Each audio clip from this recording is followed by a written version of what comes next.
A mother grizzly bear screamed for help. You won't believe who saved her. The scream pierced through the Montana wilderness like nothing Jake Miller had ever heard before. It wasn't human, but it carried the same desperate urgency of a mother in distress.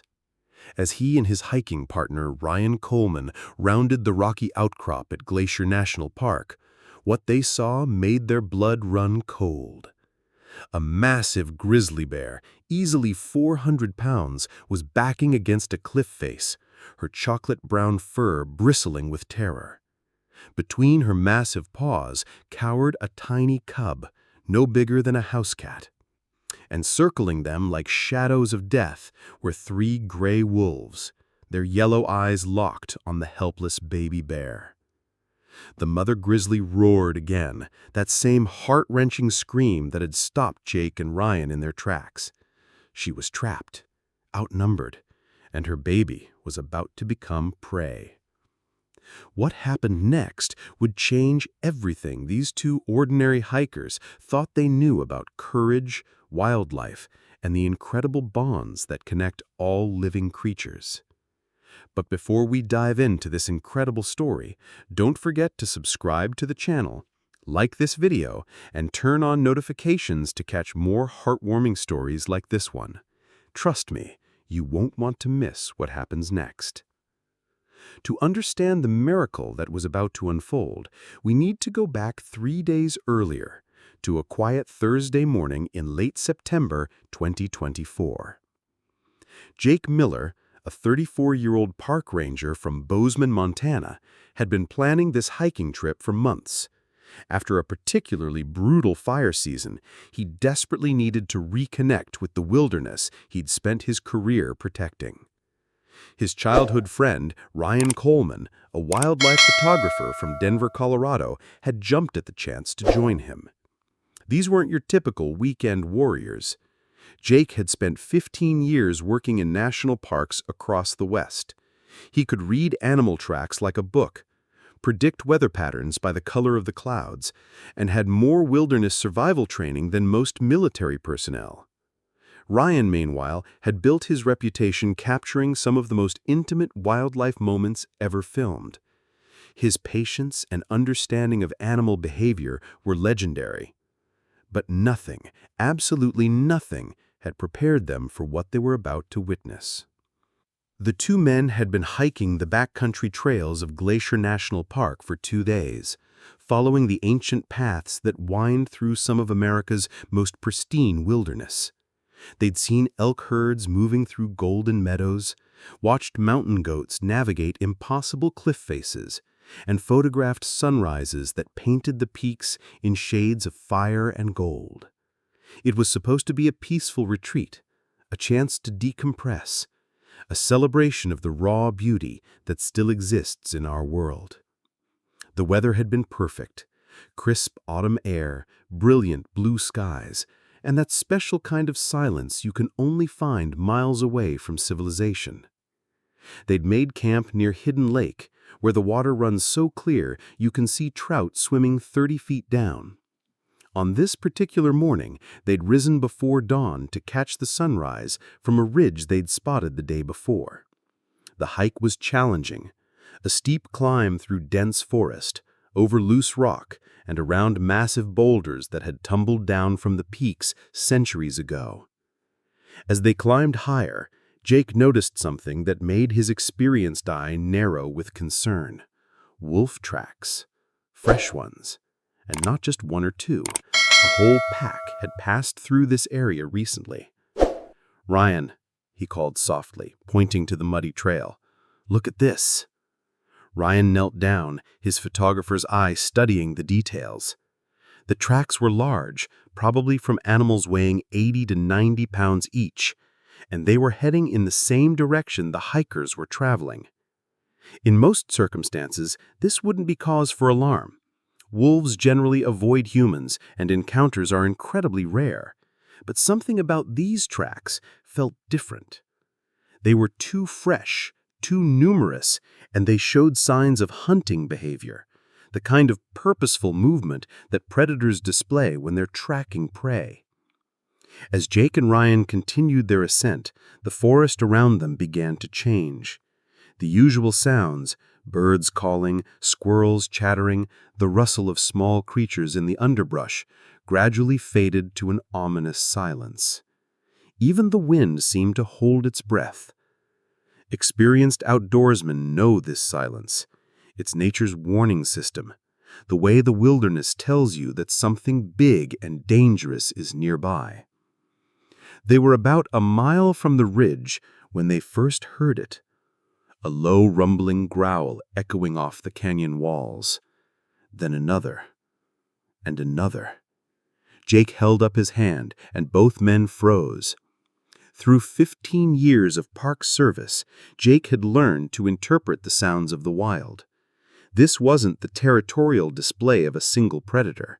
This was coordinated hunting behavior. A pack working together. They moved forward cautiously, using hand signals to communicate. Ryan instinctively reached for his camera, his professional instincts kicking in even as his heart rate spiked. The sounds grew louder and more complex. They could hear movement now, paws on rock, the scrape of claws, and underneath it all, a sound that made Jake's blood run cold. Whimpering.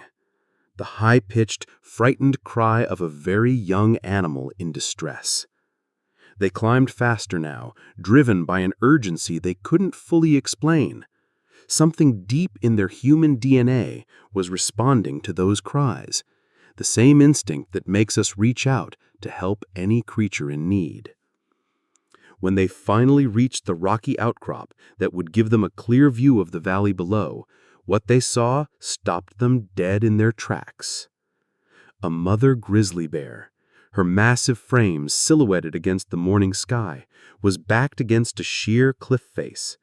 At her feet, pressed tight against her legs, was a tiny cub, no bigger than a house cat. And circling them like shadows of death were 3 gray wolves, their yellow eyes locked on the helpless baby bear. The mother grizzly roared again, that same heart-wrenching scream that had stopped Jake and Ryan in their tracks.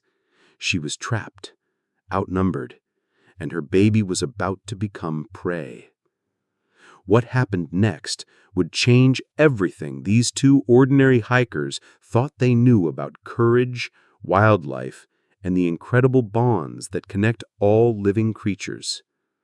But before we dive into this incredible story, don't forget to subscribe to the channel, like this video, and turn on notifications to catch more heartwarming stories like this one. Trust me, you won't want to miss what happens next. To understand the miracle that was about to unfold, we need to go back 3 days earlier, to a quiet Thursday morning in late September 2024. Jake Miller, a 34-year-old park ranger from Bozeman, Montana, had been planning this hiking trip for months. After a particularly brutal fire season, he desperately needed to reconnect with the wilderness he'd spent his career protecting. His childhood friend, Ryan Coleman, a wildlife photographer from Denver, Colorado, had jumped at the chance to join him. These weren't your typical weekend warriors. Jake had spent 15 years working in national parks across the West. He could read animal tracks like a book, predict weather patterns by the color of the clouds, and had more wilderness survival training than most military personnel. Ryan, meanwhile, had built his reputation capturing some of the most intimate wildlife moments ever filmed. His patience and understanding of animal behavior were legendary. But nothing, absolutely nothing, had prepared them for what they were about to witness.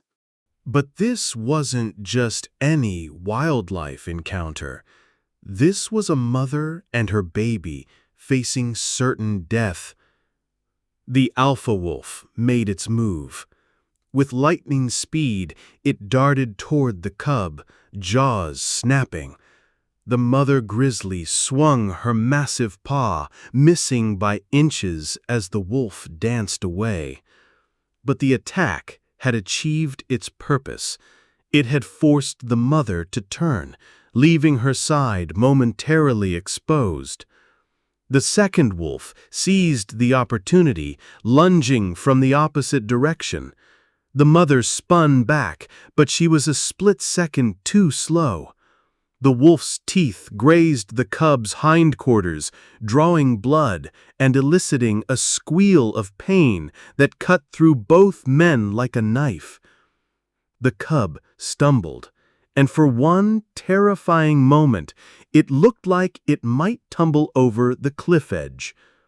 That's when Jake Miller made a decision that would haunt and inspire him for the rest of his life. "We have to do something," he whispered to Ryan.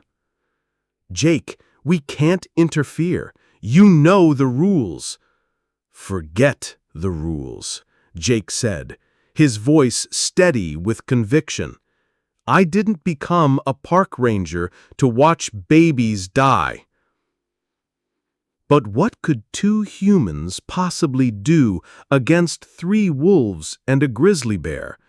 They had no weapons except a standard bear spray canister.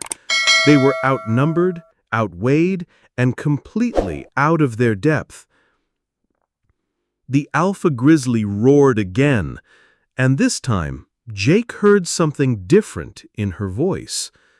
It wasn't just fear or aggression.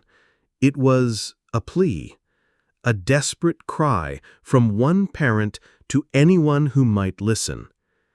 In that moment, something extraordinary happened.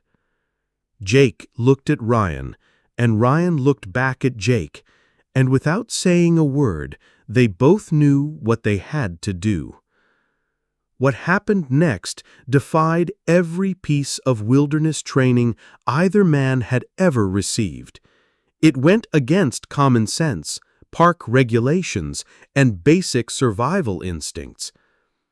Jake Miller and Ryan Coleman began running straight toward the most dangerous wildlife encounter they had ever witnessed.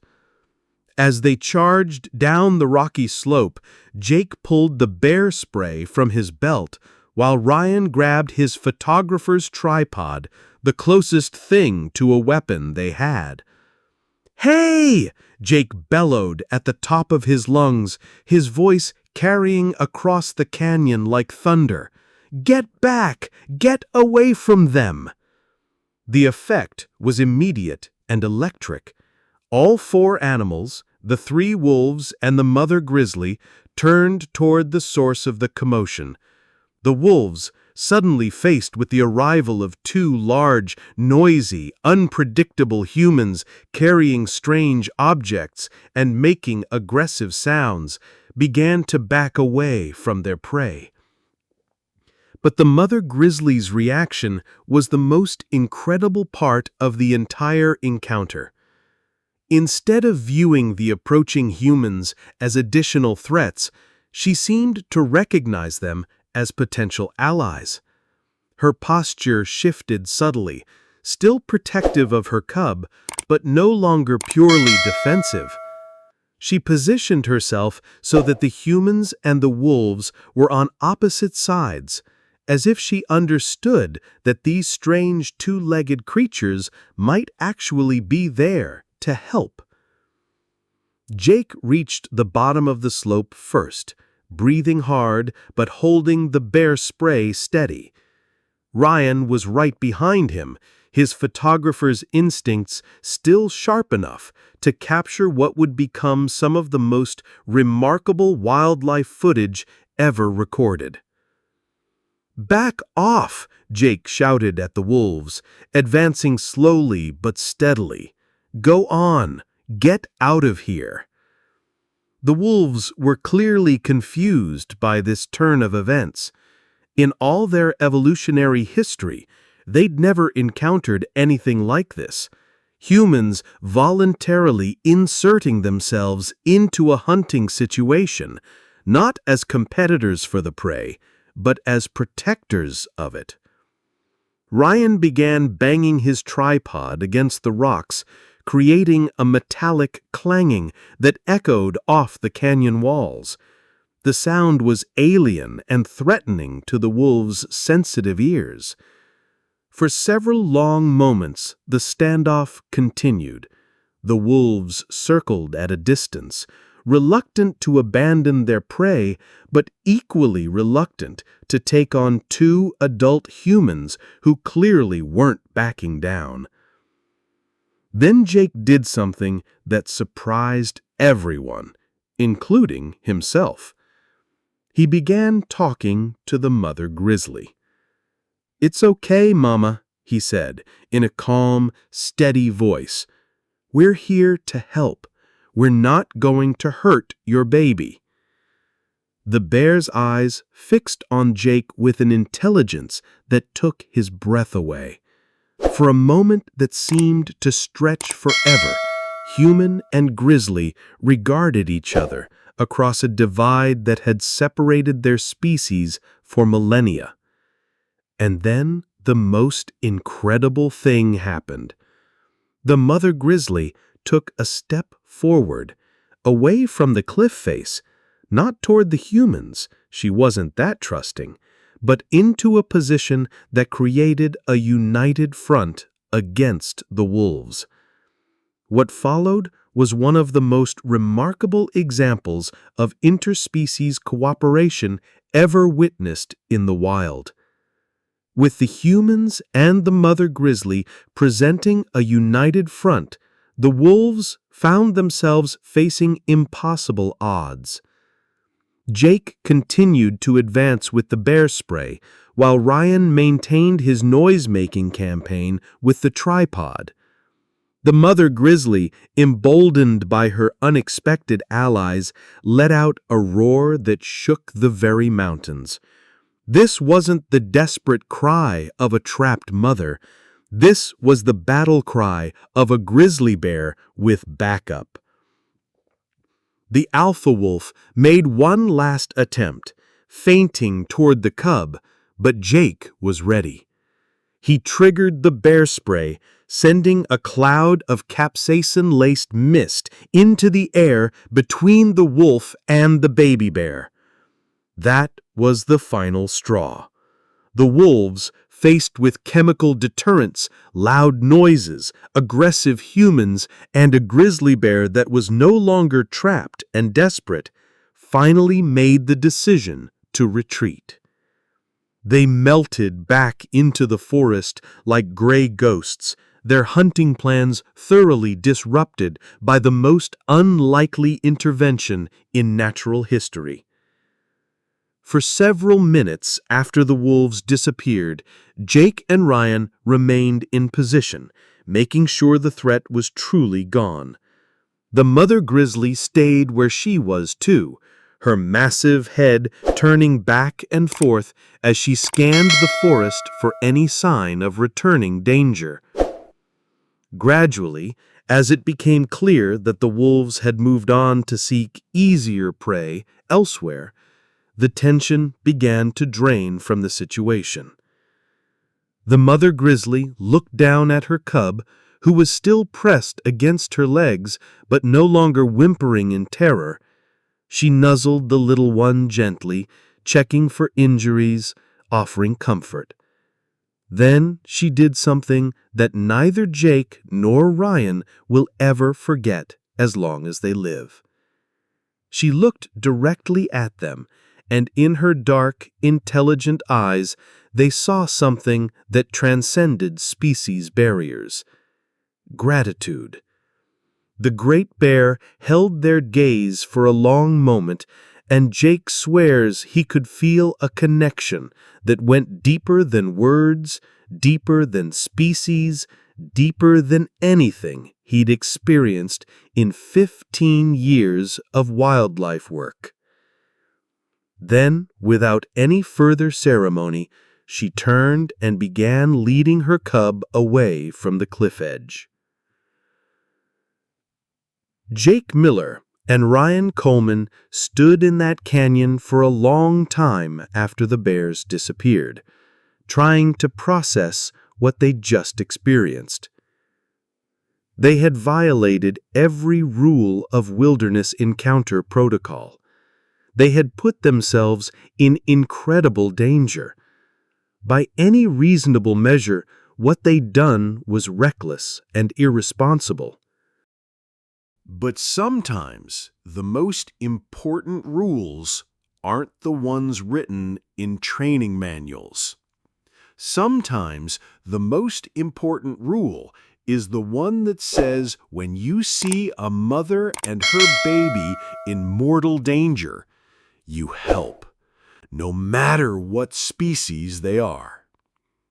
The story of their intervention spread quickly through the Park Service and wildlife photography communities.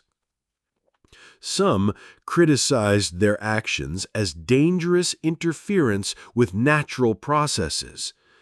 Others hailed them as heroes who understood that compassion doesn't recognize species boundaries.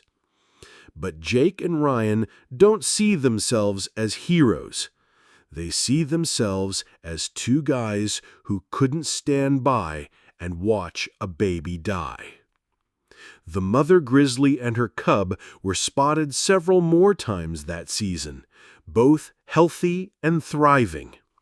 Park biologists believe the cub has an excellent chance of survival, thanks to its mother's fierce protection and, yes, a little help from two humans who chose compassion over protocol.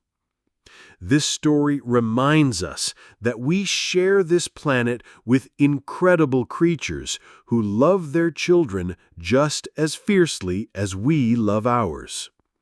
In our increasingly divided world, perhaps we can find hope in the fact that when it really matters, when life and death hang in the balance, the barriers between species can fall away, and we can all recognize the universal language of a parent's love.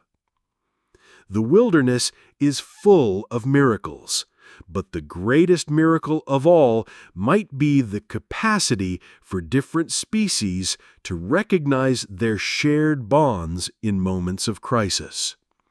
And sometimes, just sometimes, that recognition can save lives. If this story touched your heart, please share it with others who believe in the power of compassion.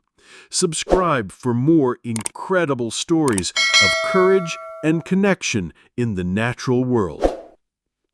And remember, we all share this beautiful planet, and sometimes the most important thing we can do is simply help when help is needed. Until next time, keep believing in miracles. They're happening all around us.